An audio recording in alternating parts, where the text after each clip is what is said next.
You know, we ranch 45 miles due east of Roswell, New Mexico.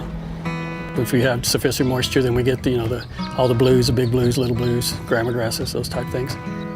You know, when the rains come, then we get the forbs and all that too.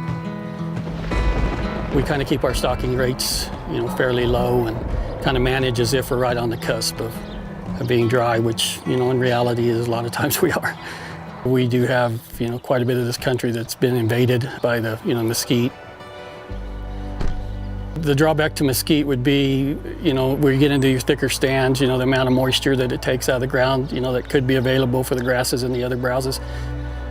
Mesquite is an issue out here. It's our primary woody invasive, and so without proper management, it can really come in and be a problem as far as encroaching on pastures and really choking out some of the grass.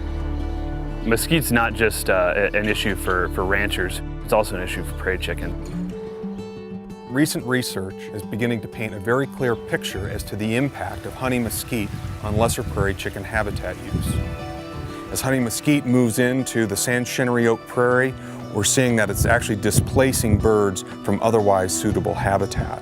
With as little as 5% canopy cover mesquite, birds are no longer using those areas. The mesquite takes away from our pasture, it takes away from the availability of grass, and I definitely think it's worth trying to remove it. Mesquite's very hardy. The root system goes down very, very deep, so mesquite's hard to kill.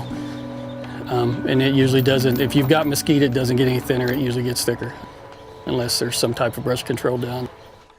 Mesquite removal began in the 1960s as its encroachment into the grasslands was becoming evident. Mechanical removal or grubbing, you pull up the roots, that causes a lot of ground disturbance, has a lot higher kill ratio on the individual plants though. The advantages to doing it mechanically is you remove it right then, where if we spray it, you're left with the structure. Hardiness of mesquite makes for difficult work in removing it once it has invaded an area.